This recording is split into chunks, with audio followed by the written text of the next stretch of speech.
నమస్కారం. నేటి వార్తా విశేషాలు. రాపూరు గ్రామాన్ని తిరుపతి జిల్లాలోనే విలీనం చేయాలని కోరుతూ రాపూరు ప్రజలు నిరసన చేశారు.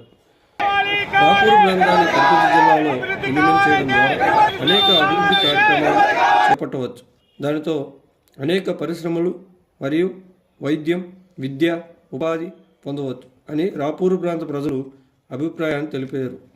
కనుక గౌరవనీయులైన వంటి మన ముఖ్యమంత్రి గారు నారా చంద్రబాబు నాయుడు నాయకత్వంలో ఈ యొక్క ర్యాలీ నిరసనతో రాపూరు ప్రాంతాన్ని తిరుపతి జిల్లాలోనే విలీనం చేయాల్సిందిగా రాపూరు ప్రజలు కోరుతూ ఉన్నారు.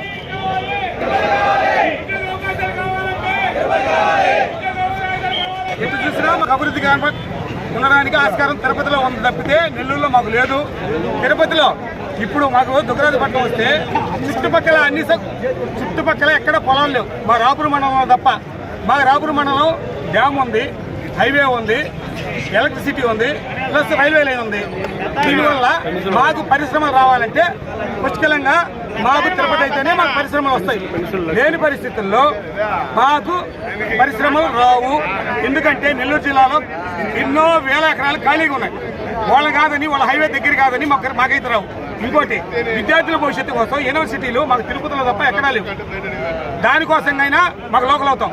మెడిసిన్ హాస్పిటల్ కాడి నుంచి అన్ని హాస్పిటళ్ళు మాకు తిరుపతిలో ఉన్నాయి. ప్రతి మధ్యతరగతి వాళ్ళకి కావాల్సింది చదువు, వైద్య, భూవ. మాకు ఇక్కడ అన్ని వసతులు ఇక్కడి నుంచి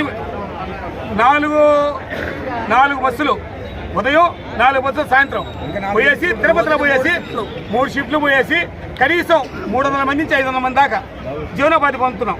ఇంకా కూడా పొందడానికి మాకు ఆస్కారం కూడా ఉంది. ఇంకోటి, ఇక్కడ తిరుపతిలో జాయిన్ ఉన్న వల్ల మేము 4th జోన్కి అవుతాం. ఇది నాకు నెల్లూరు జోన్ అయితే అది నెల్లూరు నుంచి విజయవాడ దాకా పిల్లకాయల భవిష్యత్తులో ఉద్యోగాల అవకాశాలు చాలా తక్కువ. మాకు అదే తిరుపతి జోన్ అయితే మాకు పిల్లకాయల భవిష్యత్తుకి 100% జాబ్ కొట్టడానికి మా రాపూరు వాళ్ళకి ఆస్కారం ఉంది. అదే నెల్లూరులో అయితే కుదరదు.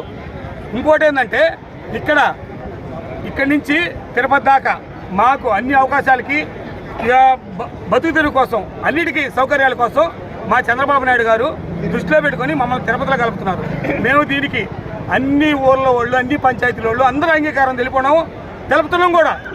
దీనికోసంగా ఈ మా అభిప్రాయాల్ని పరిగణనలో తీసుకొని అందరూ కూడా మాకు సహకరిస్తున్నారు కూడా.